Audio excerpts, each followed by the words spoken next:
Hey tout le monde, on se retrouve dans une nouvelle vidéo. Avant que je commence, je tiens à préciser qu'il y a des travaux dehors. Depuis tout à l'heure, j'attends pour voir si ça s'arrête ou pas. Ça ne s'arrête pas, donc il se peut que tu entendes parfois des travaux. Ici au Brésil, il n'y a pas de double vitrage, donc le bruit, on entend tout. Désolée pour le bruit qu'il y aura peut-être dans cette vidéo, si ma voix ne couvre pas assez le bruit qu'il y a autour de moi. Donc, comme tu as pu le lire au titre, donc aujourd'hui, je vais te dire la vérité sur moi. Alors, je mets bien vérité entre guillemets, parce que ça peut paraître très bizarre que quelqu'un fasse une vidéo, la vérité sur moi. En général, quand il y a ce genre de vidéo-là, c'est pour dénoncer quelqu'un ou c'est pour parler mal de quelqu'un. Alors, pourquoi j'ai envie de faire une vidéo comme ça? Simplement parce que je me suis rendu compte que depuis que j'ai commencé YouTube, à part peut-être un ou deux sujets qui ont été assez personnels que j'ai partagé avec vous sur les réseaux sociaux, je ne me livre pas en vrai. Alors il y en a qui vont me dire mais si tu te livres, t'es parti en Colombie, t'es parti au Brésil, t'es parti je sais pas où, ça c'est pas me livrer. Moi c'est des partages d'aventure, c'est pas la même chose, ça n'a rien de... C'est pas quelque chose qui est lié à mon enfance, c'est pas quelque chose qui est lié à mon histoire de famille, c'est pas quelque chose qui est lié à mon histoire de couple, c'est pas ça. Pour moi, l'aspect personnel, c'est ça en fait. Et toutes ces années que je suis sur la plateforme, j'ai toujours fait en sorte de cacher mon entourage, que ce soit mes frères et sœurs, que ce soit mes neveux, mes nièces, que ce soit mes amis, que ce soit mes relations de couple. J'ai toujours fait en sorte de cacher ça parce que c'est quelque chose que je veux absolument protéger et préserver parce que je pars du principe que sur internet, je ne sais pas qui est-ce qui me regarde. Je sais qu'il y a pas mal de gens qui aiment ce que je fais et qui m'apprécient. D'ailleurs, merci pour votre soutien que vous m'envoyez dans les commentaires YouTube, que ce soit aussi sur Instagram, même aussi sur Twitter. Des fois, je vous lis, même si je réponds pas, je vois sur Twitter, il y a beaucoup de tweets avec mon nom. Donc, je savais même pas qu'on parlait de moi sur Twitter, sachant que je suis même pas sur Twitter. Je voulais vous remercier pour tous ces messages gentils, pour tous ces encouragements, pour tous ceux qui me soutiennent depuis des années, qui ont vraiment de la bienveillance vis-à-vis de moi et qui me font confiance parce que je sais que, en tout cas, avec mes abonnés, j'ai un rapport de confiance et ça, j'en suis fière d'avoir construit ça parce que c'est pas tout le monde qui a confiance en des gens qui font des vidéos en fait. Et moi, je suis très ravie de voir que quand je parle d'un pays ou d'un endroit, que vous m'envoyez des photos que vous êtes allé au même endroit que moi ou que vous avez voyagé toute seule ou tout seul. Vraiment, merci pour la confiance que vous m'accordez, ça me touche énormément. Bref, là je me suis un peu perdue parce que c'était pas réellement le sujet de la vidéo, mais je tiens quand même aussi à remercier et à vous montrer ma gratitude envers vous. Maintenant, alors pourquoi je fais la vidéo sur la vérité sur moi? Parce qu'en fait, tout simplement, depuis que j'ai commencé YouTube, et aussi pour ceux qui me suivent de près sur Instagram et qui connaissent peut-être beaucoup mieux mes aventures que ceux qui me suivent sur YouTube, parce que sur Instagram, je suis beaucoup plus en direct, tout ce qui se passe c'est plus du direct et c'est des choses parfois que je ne partage pas sur YouTube. Et je reçois souvent des commentaires, des messages en privé où on me dit que je suis courageuse, que je suis forte et que je suis inspirante et plein de choses. Et parfois quand je reçois ces messages-là, j'ai du mal à comprendre en fait qu'on me dise que je suis courageuse. Je sais pas si j'ai le syndrome de l'imposteur, mais parfois j'ai du mal à comprendre. Et justement, la dernière fois, j'ai eu une longue discussion au téléphone avec une amie à moi de France et qui me disait, parce que je lui disais justement ce que je fais en vrai c'est rien. De voyager seule pour moi c'est rien, c'est pas... J'ai pas dépassé la lune en fait. Et que c'est vrai que j'inspire des gens et que grâce à mes vidéos, il y en a plein qui sont partis seuls en voyage. Je le vois, je le sais l'impact que ça a, les vidéos que je fais. Je n'arrive toujours pas à m'en rendre compte, alors c'est très bizarre parce que je sais quand même que je suis suivie. Mais c'est comme si j'étais un peu dans ma bulle et je me rendais pas compte que ce que je pouvais faire ou ce que je pouvais dire, ça pouvait influencer des gens. Je tiens à préciser que moi je me considère pas du tout comme une influenceuse, je me considère comme une créatrice de contenu. Je trouve des idées, je vais dans un pays, je vais dans des endroits pour filmer les gens, peu importe. Je me considère absolument pas comme une influenceuse. Bref, souvent mon amie elle m'a dit au téléphone, donc pour ceux qui ont suivi mes stories au Brésil, c'est la fameuse Sylvia. Et ceux qui me suivent sur Instagram connaissent sa vraie identité. Bon bref, ceux qui me suivent sur YouTube ne connaissent pas sa vraie identité. Elle disait que non, qu'elle trouvait que j'étais un petit peu dure vis-à-vis de moi-même et que ce que je fais justement ce n'est pas rien, c'est pas si anodin que je peux le croire et que si ça demande du courage et qu'apparemment je suis réellement courageuse et que surtout je suis quelqu'un qui lâche pas l'affaire, qui baisse pas les bras. Même s'il m'arrive de me décourager, elle m'a dit je t'ai toujours vu continuer et de ne jamais abandonner. Et que c'est pas tout le monde qui a cette force et que toi quand t'as un truc en tête, tu le fais en fait, tu le gardes pas dans l'imaginaire, tu le fais, tu le réalises, tu le concrétises. Et ça devient quelque chose de tangible. Alors c'est vrai qu'après cette discussion-là, j'ai pris du recul et je me suis dit, mais c'est vrai en fait, tout ce qu'elle me dit. Et c'est vrai, et qu'en fait peut-être que moi je vois pas ça comme un truc de ouf, parce que je me dis que si je peux le faire, tout le monde peut le faire, alors que en fait non, que tout le monde n'est pas moi, et que tout le monde n'a pas la même force peut-être de faire des choses dans leur vie, parce que voilà, il y a la peur qui est là, et puis il y a aussi le manque de confiance en soi, et puis il y a tellement de choses, et que c'est vrai qu'il y a aussi plein d'aspects à prendre en compte. Je tiens à dire une chose, c'est que moi je suis très ravie quand on me fait tous ces compliments-là, parce que j'aurais pas pensé un jour déjà me retrouver sur YouTube à faire des vidéos, je vous le dis honnêtement, c'était pas mon but dans la vie, clairement. Et qu'en fait, que mes premiers voyages en solo, en gros ça a changé le cours de ma carrière entre guillemets. Et j'aurais jamais pensé que quand j'ai commencé ça il y a quelques années, quand j'étais beaucoup plus jeune et que j'étais très insouciante et que j'étais vraiment dans ma lune, et ben j'aurais jamais pensé que ça aurait pu être un tremplin pour moi dans ma vie, dans le futur, dans ma vie d'adulte, de vrai adulte. Je tiens à dire une chose, j'en ai pas réellement parlé sur YouTube, peut-être très vaguement en faisant une vidéo ou comment j'ai commencé à voyager quand je gagnais 150 € par mois. Donc je surveillais une petite fille quand j'avais 17 ans, j'étais babysitter, j'ai gagné que 150 € par mois. Avec ces 150 € par mois, et ben, je suis partie rejoindre mes proches au Brésil pour les rencontrer en fait. Pourtant je suis quelqu'un qui aime le confort, qui aime avoir des belles choses, qui aime vivre en fait, et que j'ai réussi à... En fait j'ai eu un rêve dans ma vie quand j'avais 14 ans, et j'ai dit pour moi ça compte d'aller au Brésil pour mon histoire de famille, pour mon histoire de vie. Ça compte pour moi d'aller au Brésil et que je sais qu'à 18 ans, je le ferai en fait. Je sais pas comment, mais je sais qu'à 18 ans, je le ferai. En fait, l'univers a fait que j'ai rencontré une dame qui a voulu que je garde son enfant. Et avec ces 150 € là, pourtant j'étais à un âge où quand t'as 17 ans, tu commences à t'acheter des habits, tu commences à avoir un peu des goûts de luxe, tu sors. Et ben moi, pendant tout ce temps-là, je me suis privée dans ma vie pendant un an où j'ai gagné 150 € par mois. Je gardais que 30 € pour vivre, donc je gardais, on va dire, 120 € de côté. Je gardais 30 € pour vivre, pour pouvoir de temps en temps me payer un McDo avec mes copines, de temps en temps un grec. J'avais pas d'argent avant. Quand je dis j'avais pas d'argent, j'avais vraiment pas d'argent. J'étais pauvre. Qu'on se le dise, j'étais très très pauvre. Toutes mes copines avaient des nouvelles sapes, tout ça, des nouvelles chaussures. Moi j'avais rien, je gardais les mêmes habits, avec des trous sans doute parfois. J'étais pauvre. Et en fait, je me dis que moi, mon rêve d'aller au Brésil et d'aller à la recherche de mon histoire, pour moi c'était plus important que de m'acheter des habits de marque, que de m'acheter de nouvelles chaussures, que de m'acheter, je sais pas moi, un ordinateur, ou de m'acheter des choses que je sais que dans quelques temps je vais m'en lasser en fait. Et je me suis sacrifiée, j'avais 17 ans, je me suis sacrifiée avec ce peu d'argent pour pouvoir concrétiser mon rêve.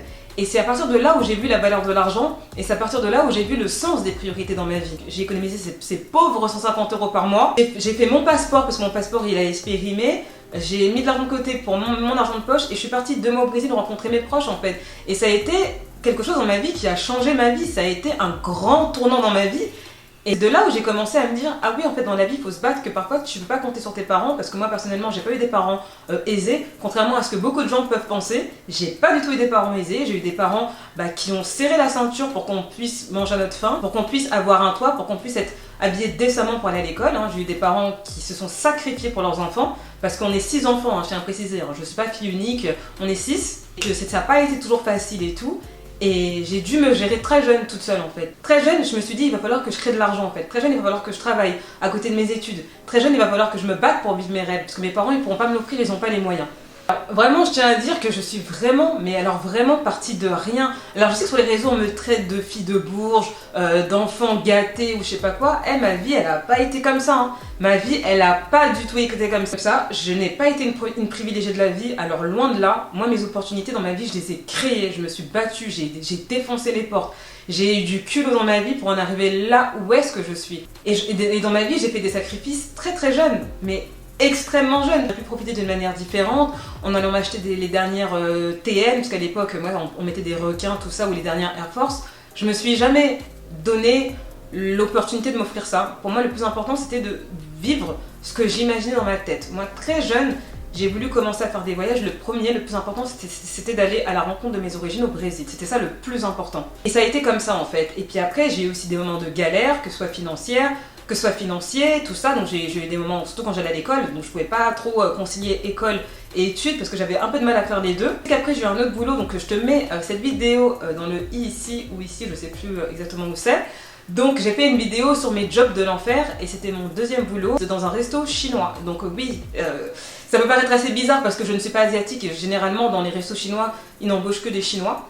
Donc moi je devais être là à prendre les commandes au téléphone parce que justement ils cherchaient quelqu'un qui parlait très bien français, donc ils ne pouvaient pas prendre des gens de leur communauté qui avaient un accent et tout ça, qui ne parlaient pas très bien le français. J'ai fait ça et on m'a exploité, j'ai été payée 6,50 € de l'heure. 6,50 € de l'heure les gars, et une petite partie qui n'était pas déclarée parce qu'à mon avis je pense qu'ils voulaient pas payer d'impôts ou que sais-je. J'ai vécu comme ça en fait, j'ai vraiment vécu une vie de pauvre. Clairement j'avais pas de thunes, surtout quand j'allais à l'école, mais j'avais tellement pas d'argent. Même là je vous en parle, je me remémore ces moments là que je pense que j'ai enfouis dans ma tête, quelque part dans ma tête, et je me demande même comment j'ai réussi à vivre comme ça, avec si peu de ressources et si peu de moyens. Mais j'ai toujours réussi à m'en sortir dans ma vie, toujours. parce que j'ai toujours trouvé des solutions. Je me suis toujours dit que moi, si demain m'arrivait un truc financièrement, bah malheureusement mes parents ils pourront pas m'aider financièrement. Et ça c'est quelque chose dont j'ai eu conscience très très jeune dans ma tête. Surtout aussi une chose très importante, c'est que comme mes parents n'avaient pas beaucoup d'argent, et qui sont peut-être passés à côté de leur vie parce qu'ils ont eu des enfants jeunes et parce qu'ils ont eu des responsabilités assez jeunes, j'ai vu que dans leur vie il y a plein de rêves qu'ils ont eu qu'ils ont pas pu réaliser en fait parce que la situation faisait qu'ils ne pouvaient pas le réaliser. Et très jeune, moi j'ai été consciente de ça. Quand j'ai vu mes parents ne pas pouvoir, je sais pas, je vais pas parler de la vie de mes parents, mais de ne pas pouvoir réaliser des rêves qu'ils voulaient faire, très jeune je me suis dit mais il est hors de question que je construise ma vie tant que j'ai pas réalisé tous mes rêves. Tant que j'ai pas fait ça, je ne veux pas parce que c'est quelque chose qui m'a tellement terrifiée à ce que ça m'arrive aussi. Ça m'a tellement terrifiée que je me dise ah peut-être que je manquais d'argent pour faire ça, ah, peut-être que si j'ai un enfant, je sais pas à 22 ans, bah ma vie n'est pas finie. C'est très beau d'avoir des enfants. Enfin moi je trouve que c'est une des choses les plus belles qui puissent exister sur cette planète. Mais je me dis mais je peux pas faire ma vie de mariée, avoir des enfants, être mère de famille si même moi en tant que femme à part entière, je ne suis pas construite en fait. Si moi j'ai pas réalisé tous les désirs qui m'habitent. Et aujourd'hui je peux dire une chose dont je suis extrêmement fière et j'ai beaucoup de gratitude pour ça, c'est que tout ce que j'imagine dans ma vie quand j'avais 14-15 ans, tous mes rêves les plus fous que j'avais en tête, aujourd'hui je les ai réalisés et je vous en parle sur YouTube. Et aujourd'hui je les filme pour les monétiser sur YouTube. Et c'est dingue parce que il y a quelques années quand j'avais 14-15 ans ou quand j'ai commencé ma vie d'adulte, j'avais pas d'argent. Rien ne me prédestinait à réussir à faire ce que je suis en train de faire aujourd'hui. Alors oui, je sais qu'il y en a plein qui pensent que tout ce que je fais, j'ai pas peur, que je suis genre trop vaillante, mais il faut savoir un truc, c'est que chaque choix que j'ai fait dans ma vie, j'ai eu peur. À chaque nouvelle chose, à chaque nouveau pas, j'ai eu peur. Et encore aujourd'hui, j'ai toujours peur. Parce que la peur, c'est comme une personne qui est non physique, mais qui est toujours là en fait. Et dès que tu veux faire un pas de plus, elle te tire et elle te dit que tu n'en es pas capable, que tu vas pas y arriver, que c'est pas pour toi et que tu devrais rester là où tu es. Tu devrais pas voir les choses en plus grandes en fait, enfin en plus grand. Et faut pas croire que j'ai pas peur dans ma vie, j'ai toujours peur. Je suis quelqu'un, ça peut-être pas comme ça, mais je suis très anxieuse comme personne. Très anxieuse parce que je suis quelqu'un, je suis taureau déjà, donc si vous connaissez à peu près les caractéristiques des taureaux, voilà, on est des gens assez déterminés dans nos vies. Et la peur, elle m'habite toujours. Alors c'est pas parce que je le fais que j'ai pas peur. En fait, c'est plutôt j'ai peur, mais je le fais quand même. Parce qu'il y a plein de gens qui me disent oui, mais Lucie, comment tu fais? Moi j'ai peur. Écoute bien cette phrase. Là, j'ai peur. C'est pas parce que j'ai peur que je le fais pas. C'est plutôt j'ai peur, mais je le fais quand même. Et si tu penses comme ça dans ta vie, il y a plein de choses que tu oseras faire. Il y a plein de choses dont tu auras plus le culot d'aller vers l'avant. Tu auras plein de choses que tu oseras faire avec culot. Et tu laisseras moins cette peur te paralyser en fait. Et le plus ouf dans cette histoire, c'est que je me dis que ma peur, elle me paralyse de rien. Tout ce dont je rêve, je le fais. Et aujourd'hui, je peux le dire sur YouTube, et je l'avais déjà dit il y a quelques temps, on m'avait dit non, mais que tu es encore jeune, comment tu as pu réaliser tous tes rêves? Tous mes rêves aujourd'hui, je peux le dire, je les ai réalisés. Tous. J'ai plus de rêves. J'ai que des projets maintenant. Les projets, c'est pas pareil. Là, les rêves les plus fous que j'avais dans ma tête, aller là-bas, aller faire ci, faire comme ça y est, c'est fini, j'en ai plus parce que je les ai tous faits. J'ai été jusqu'au bout des choses, que ça se passe bien ou mal, en tout cas, j'ai tout fait jusqu'au bout dans ma vie. C'est de quoi je pars, parce que je pars de rien, clairement. Je ne viens pas d'une famille privilégiée, j'aurais bien aimé parce que ça m'aurait bien arrangé dans ma vie. Ça m'aurait facilité beaucoup de choses, ça m'aurait aussi évité certaines choses que j'ai pu faire. Mais au final, je suis fière de moi parce que tout ce que j'ai fait toute seule. Et j'ai le mérite de dire que je ne peux remercier que moi-même.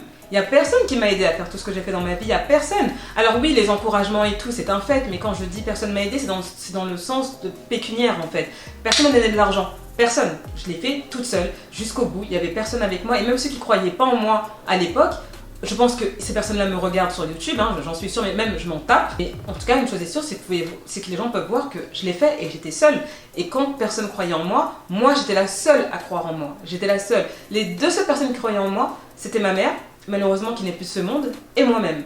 J'ai jamais douté de qui j'étais, j'ai jamais douté de ce que je faisais. J'ai toujours cru en moi et aujourd'hui je sais que je connais mon potentiel et je suis très fière de tout ce que j'ai traversé, qui a été facile, qui a été beau comme qui a été moins beau dans ma vie. Mais tout ça, ça a construit la personne que je suis. Tout ça, ça ne m'a jamais arrêté en fait, de toujours continuer dans la vie. De ne jamais me laisser abattre au premier obstacle. De ne jamais me laisser abattre par des gens qui ne croient pas en moi ou qui me sous-estiment. Jamais en fait, parce que j'ai toujours cru en moi. Il y a toujours cette voix au fond de moi qui me dit Leslie, continue, n'abandonne pas, n'oublie jamais d'où tu es parti. N'oublie jamais, si tu es parti de rien, c'est que demain tu peux faire des grandes choses. Si là où tu es aujourd'hui, tu es parti de rien, ça veut dire que tu peux faire encore plus grand dans ta vie.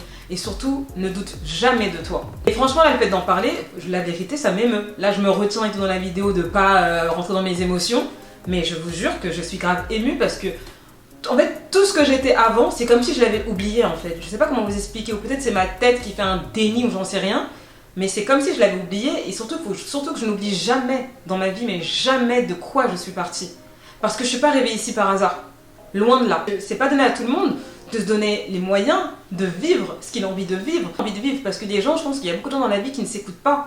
Et moi, je suis une personne qui m'a toujours écoutée, je m'écoute toujours. Toujours, je dis le plus important, c'est moi, c'est mon opinion, c'est pas ce que Pierre-Paul Jacques va dire, c'est pas ce que mes parents vont dire, c'est pas ce que l'arrière-grand-tante là-bas va dire, j'en ai rien à faire. J'en ai rien à faire. Moi, je suis quelqu'un, j'ai la tête très très dure et je sais ce que je veux et je sais où je vais en fait. Personne qui peut me faire changer de trajectoire ou me dire ah mais non fais pas ci, fais pas ça, non, il y a personne. Il y a personne qui va venir me déranger dans mon parcours de vie. Il y a personne. C'est une chose sur laquelle on va dire j'ai un lien assez bizarre entre guillemets, c'est que moi j'apporte beaucoup d'importance à la mort. C'est-à-dire que je sais que je suis jeune, et que même depuis mon adolescence, hein, je sais que je suis jeune et tout, mais je me dis la mort elle peut t'attraper à n'importe quel moment en fait. Et te dire que tu meurs ou qu'il t'arrive un truc alors que t'as pas, parce que qu'il t'arrive un truc et que tout le temps où t'étais bien, t'aurais pu construire des choses, t'aurais pu aller vers tes rêves, t'aurais pu faire ton parcours de vie, mais tu l'as pas fait par la peur, et que demain ta vie elle s'arrête ou qu'il y a un événement qui fait que tu peux plus le faire, moi c'est un truc qui me fait flipper en fait. Ça a été un moteur dans ma vie de me dire qu'un jour tout pouvait s'arrêter. Et tant que tu peux, tu le fais, et c'est maintenant. Par exemple, pour ceux qui n'ont pas suivi, qui tombent sur cette vidéo par hasard, j'ai une amie, bon je le répète, hein, même si c'est ceux qui connaissent déjà l'histoire, donc l'histoire de ma copine, de mon amie qui est venue avec moi au Brésil, là, début février, qui est encore dans un état très très compliqué. Cette fille, elle avait 25 ans par exemple, et tout le temps on parlait des choses dans la vie, je lui disais mais profite de ta vie, parce que c'était quelqu'un qui était beaucoup sur son argent, qui pensait tout de suite à chercher un travail, tout ça, mais je lui ai dit mais écoute, tu es jeune, aujourd'hui tu as de l'argent, parce qu'avant, en fait avant elle n'en avait pas, aujourd'hui tu as de l'argent, tu peux te permettre de te faire plaisir. Tu sais, la vie, on ne sait pas quand est-ce qu'elle s'arrête, on ne sait même pas ce qui peut nous arriver demain, il n'y a rien qui est sûr, mais la seule chose qui est sûre aujourd'hui, c'est le présent, c'est tout de suite là, ce qui se passe à l'instant T. Profite de ta vie, profite de ton argent, fais-toi des hôtels de riches, t'as l'argent, profite, il y a des gens qui ne peuvent pas le faire, et surtout tu ne sais même pas ce qui peut t'arriver demain. Et regardez ce qui s'est passé. Elle a fait une rupture d'anévrisme, et là elle est dans un état assez compliqué, vous voyez. Et ça, c'est un épisode aussi dans ma vie, là, même si cet épisode il est très récent, qui me prouve que waouh, mais la vie elle est tellement imprévisible, mais j'ai même raison de vivre comme ça m'a même confirmé. C'est pas une question d'âge, c'est pas une question de classe sociale, c'est une question de juste que le monde il est hostile et que la vie elle est fragile en fait. On se rend pas compte tant qu'on n'est pas confronté à quelqu'un de proche ou que ce soit pas directement lié à nous-mêmes, que la vie elle est fragile et qu'il faut la vivre à fond comme toi tu le sens, comme toi tu le ressens, et que c'est pas aux gens de te dire comment tu dois faire et à quel âge tu dois faire telle chose et à quel âge tu dois prendre telle décision. On ne sait pas ce qui peut arriver demain et au final c'est ta vie, c'est toi qui la gères. Donc pour conclure cette vidéo, j'espère que je suis pas partie dans tous les sens parce que je suis un peu émotionnelle quand je parle de ça. Pour conclure cette vidéo, pour vous dire, voilà, vous me voyez sur les réseaux, moi j'essaye de vous montrer en tout cas ma vie en voyage du mieux que je peux. C'est vrai que je parle pas beaucoup de ma vie privée, ça c'est clair, mais sachez juste une chose, c'est que je suis partie de zéro. Et quand je dis de zéro, c'est vraiment de 0 € pour le coup. C'est pas comme les vidéos, oui, des gens, oui, je suis partie de zéro, alors que t'as peut-être tes parents qui peuvent te donner un petit billet pour commencer ton business. Non, non, non, non, non, non. Moi, j'ai commencé de 0 €. J'avais pas de thunes, je savais pas vers quoi j'allais. Maintenant, j'ai encore, grâce à YouTube, j'ai plein de projets d'ailleurs, grâce à YouTube, qui seront en dehors de YouTube. Et peut-être que si j'avais pas fait YouTube, j'aurais pas pu mettre tout ce que je veux mettre en place dans les mois à venir. Parce que aussi, je me suis pas mal écoutée. Si ce qui a fait que j'ai réussi à faire tout ça et que vous trouvez que je suis courageuse, c'est parce que j'ai jamais abandonné en fait. Peu importe qu'il y ait des obstacles, hein, des obstacles dans mon parcours, j'en ai eu plein, hein, j'en ai eu bien plus que vous pouvez le croire, j'en ai eu plein d'obstacles dans ma vie. J'ai eu plein d'obstacles aussi de gens qui ont essayé de me diminuer, de ne pas croire en ce que je faisais. Ne vous inquiétez pas, moi j'ai toujours cru en moi et j'ai jamais baissé les bras. J'ai toujours été déterminée. Je suis fière de ce que je suis aujourd'hui et que je suis fière de me dire que tous mes rêves les plus fous que j'imaginais quand j'étais plus jeune, quand je comptais mes 100 € par mois, aujourd'hui j'ai réussi à les faire grandir ces 100 € par mois et j'arrive à faire du contenu et j'arrive à gagner ma vie en vivant par moi-même. Donc le dernier message que je veux partager avec vous, c'est que vraiment, je sais que c'est des choses, peut-être que je peux être redondante un peu dans mes vidéos, mais vraiment crois en toi. Tout ce que je peux dire, c'est crois en toi. Inspire-toi des gens qui t'inspirent. Fais attention aux gens que tu suis sur internet. Suis des personnes de qui tu peux en tirer des choses et pas de qui tu peux te sentir mal en voyant leur vie, leur fake vie. Je parle pas de tout le monde, mais là c'est vraiment des fake vies. et inspire-toi des gens réels en fait, genre des vraies personnes que toi tu peux te dire bah si je me vois en elle, bah je vais essayer de prendre exemple sur cette personne là, ça peut être un homme ou une femme, et aller de l'avant et me battre, que si elle peut le faire, pourquoi pas toi en fait au final. Qu'est-ce que cette personne a de plus que toi? On est tous des êtres humains, on est tous pareils. La seule chose qui nous différencie, bah, c'est la détermination et c'est l'acharnement dans ta vie en fait. Parce que la motivation, c'est pas suffisant. La motivation, elle se perd. La détermination, elle ne se perd jamais. Quand t'es déter là, ça va jamais partir de toi, je te le dis. Donc enfin voilà, j'espère que cette vidéo à cœur ouvert t'aura plu. N'hésite pas à me dire en commentaire ce que t'en as pensé. N'hésite pas à, à donner ton avis, peu importe, ou à partager tes expériences de vie. N'hésite pas à dire en commentaire, ça aidera les gens qui te liront et moi aussi je serai contente de te lire. Donc si tu as aimé la vidéo, n'oublie surtout pas de laisser un pouce bleu, hein, important pour le référencement les gars, important, cliquez sur ce pouce bleu. Si tu n'es pas encore abonné à ma chaîne, n'oublie surtout pas de t'abonner à ma chaîne et pour toute mon actualité en voyage, parce que je suis encore au Brésil, je ne sais toujours pas quand est-ce que je rentre, hein, je pense que je vais même mettre un peu plus de temps que prévu avant de rentrer. N'hésite surtout pas de me suivre sur Instagram et en attendant ma prochaine vidéo, je te fais plein de gros bisous. Bye bye.